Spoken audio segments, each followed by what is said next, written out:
Hey, what is up guys? It is Phantom here, and welcome back to a brand new video, guys. So, in today's video, I have compiled a list of my top 5 favorite villains of all time, guys. So, I mean, obviously, villains, they're an integral part of this game. Without villains, there wouldn't really be heroes. Villains are really, really interesting. Sometimes even more interesting than the heroes, guys. So, really, I've ranked pretty much my top 5 favorite villains in Wiz based on really how much I just like them personally, like how cool they are, how I think they fit into the story, just like, I don't know, the story behind the character, all that stuff. I don't know, that's what makes really a good villain for me. And yeah, I pretty much chose the villains based on that, guys. So anyways, let's get into number 5. So guys, coming in at number 5 is gonna have to be Sir Malory, guys.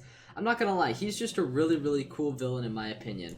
What kind of separates him from, like, the rest of the villains in this game is really the fact that after he dies, after we kind of go into his, I think this is his tomb. Yeah, Tomb of the Nameless Knight, because, yeah, that was his name before we discovered his name was Sir Malory. Basically, when we found him in there, and then we kind of knocked some sense into him. He was already a spirit, though, by that time, but anyways, basically, by the time we knocked some sense into this, in his angry old spirit, he kind of realized the error of his ways, and basically, he became an NPC, and he started to help us on our journey. And I don't know, to me, that just makes him a really interesting villain. And the whole plot line with him and King Artorias, and how his plan was to, like, sabotage King Artorias' armor in order for Sir Pike del Lago to defeat him and then kill King Artorias, like, by accident, because, obviously his armor didn't hold up right, and then Sir Malory to become king. I don't know, that's just a genius plotline in my opinion. And I don't know, it just shows, like, there's a little bit more depth to his character. I think he's also Morgant's brother, if I'm not mistaken, or at least in alliance with her. I don't remember that part exactly, but they do have some sort of relationship with one another, which honestly just kind of adds to him. And honestly, he was one of the, like, highlights of the second arc for me. I don't know, like, sure, he was more of a side villain, but honestly, his character motivations were pretty cool, and the fact that he, realized his ways at the end was really cool as well, guys. But that's all for Sir Malory, guys. Let's move on to number 4. Coming in at number 4, guys, you might think that I'm joking here, but it's gonna have to be Greta Darkkettle. Now, I'm not exactly sure why I put her here, other than the fact that, honestly, like, the whole thing, it's just, the whole thing with her and the Cabal, it was just so unexpected. I don't know. Like, I feel like she's one of the last people you'd really suspect to turn against Wizard City and just, like, hatch a plan with all these other people to, like, I don't even know, like, betray Wizard City in a way. Like I said, I don't remember the plotline exactly, but Greta DeWitch, everyone. No, but seriously, I think she's actually a pretty interesting character. Even from the moment we first meet her, to get that charred knife, that accursed charred knife in Firecat Alley, I mean, damn, guys, I don't know. Just the fact that she was with the Cabal, like, the whole time, like, so misleading. I don't even know. Like, I know she has some sort of vendetta against Ambrose. She kind of hints at that at the start.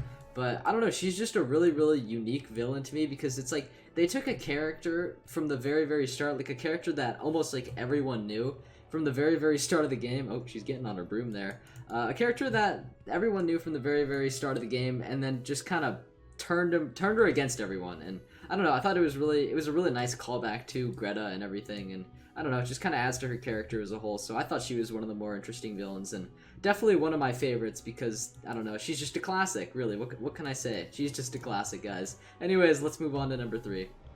Coming in at number 3, guys, well, I'm a bit too lazy to go there, not gonna lie. It's not a Yevenge Night Creeper over there. It's not that guy. It's actually Shane Von Shane, who is through this big, house right here, connecting to the main room, which Malistair's in. Basically, most max levels, at least people who have gone through Darkmoor, know who Shane Von Shane is. I'll put a picture of him on screen right now. Basically, just the huge vampire guy. When you first fight him, he's not a huge vampire guy, but then he gets, like, beefed out later when you fight him, like, in the main part of the castle here. But really, there's just something, like, so... Okay, I didn't even know this, like, went back here. I was just kind of wondering, but there's something so menacing about Shane Von Shane, in my opinion. He just has a character model that is just so unique, really, and the whole time, I remember, like, seeing him for the first time and, like, going against him for the first time. Like, he was scary. Like, I was afraid to go against him, guys. Like, he was a menacing villain who, even though there wasn't a ton of substance to him, the only thing that they really mentioned about Vaughan was he was trying to get his love back, even though he was like kind of an evil dude, obviously. But really, even though there wasn't a ton of substance to him, he still was like a really imposing figure, and I guess that's really why I liked him so much. He had a really cool character model. He had like really interesting cheats too. Cheats where you could like actually like kill him really quickly too, but if you like failed to kill him super quickly, like you could get killed yourself. I don't know, it was a really interesting battle dynamic, and the fact that he was stormed the second time really freaked me out. I know there's better strategies of beating him now, but the first time, man, I was scared, dude. Like he was a scary villain. I don't know, guys. Let me know if y'all like got that same feeling from him, that same vibe from him. But I don't know. Overall, a pretty decent villain in my opinion. Definitely one of the more interesting in this game, and I don't know. Overall, he's just a pretty cool dude, I guess. So, anyways, guys, let's get on to number 2. All right, guys, coming in at number 2. I'm gonna have to put the rat, guys. The Rasputin, aka the rat. You know, my guy, he drops some good decks, alright, but that's besides the point. Really, he's just kind of an interesting villain. And yes, he is one of old Cobb's 3 children, even though my favorite still is the Bat. I mean, I think the Bat is everyone's favorite of old Cobb's 3 children, but as a villain, Rasputin was actually really good for some reason, at least to me, because, you know, obviously it's my list, but I don't know, to me there is something just really menacing about this guy. Obviously, he's based on a real dude, but, you know, obviously the game changes him a bit to meet its own needs, but even though he has a Titan himself, honestly, him just standing there, just kind of gazing at me. I don't know. He's just kind of a creepy guy, if I'm being honest. But honestly, just one of my favorites. Used to be a really difficult boss, I remember, but not so much anymore. If I get that right, I don't really know. Actually, I haven't fought him in a really long time. But yeah, my man's dropped some good decks. But yeah, especially that one with the triangle socket. But really, I don't actually know why I like Rasputin so much. I just do. I think he has a cool character design. He's got a cool character motivation, you know, like, here, I just kind of want to, oh man, just look at him, like, he's just, after all, the final moments of this twisted experiment called the Spiral. I don't know, there's something so creepy and menacing about this dude, like, you can tell, like, something's just off about him, you know? And then, like, you know, he sheds his skin and everything, and then boom, he's the rat. Come on! Challenge me. Alright, okay, buddy. Okay, alright. Is he just gonna walk around there? Okay, cool. I think he used to pull you into the battle, but I don't know, guys. His whole plan of like just engineering a huge Titan to destroy the Sky Anchor, which would like, I don't know, disrupt the whole spiral and basically destroy it too.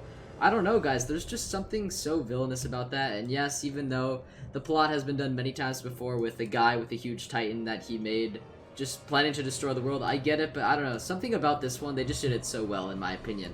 Anyways, guys, the music's really loud. Let's move on to number 1. So, I know it's pretty generic putting the face of pretty much every single villain in this game on the list, because, you know, I mean, Malory is one of the many faces of this game, but, you know, there's a reason he's up there, guys. In my eyes, he really is the perfect villain, you know? He's got that troubled character motivation. A tragedy really did motivate him to do, you know, what he is doing. Obviously, he does go with the theme of summoning a huge Titan to do your bidding, but really he was the OG for that sort of motivation and for that sort of goal he had in mind. And I don't know, I think the first time KingsL did it, it really worked, guys. I don't know, it still feels fresh to this day, the whole plot line and everything. They just did it perfectly, really. They did this character slash villain perfectly, in my opinion. He's just got the right motivation, the right amount of tragedy, that where it's like you can see where he's coming from, but he still has very self-destructive tendencies, and he just kind of thinks he's in the right, and he's just not. He's just not in the right. And, you know, that his motivations or his actions, you know, reflect that, obviously. He's got, you know, a bit of a warped mind because of all the tragedy that had befallen him in his life, which blinded him. So, in my opinion, really good character. Really good thing that they did here. And honestly, yes, I know it's generic, but I think he deserves the number 1 spot. He's truly the number 1 villain of this game, in my opinion, guys. Anyways, that is my list of my top 5 favorite villains of all time, guys, in this game. Let me know your opinions in the comments down below, guys. I'd really like to hear them. It's kind of interesting because villains a lot of times are really the most like interesting characters in the game, and I think they're just integral to a story. So anyways, guys, that's gonna be it for this video. You could leave a like if you enjoyed, or subscribe down below for more content like this in the future, guys. Anyways, that's gonna be it from me. Enjoy the rest of your day, guys. Take care and peace out.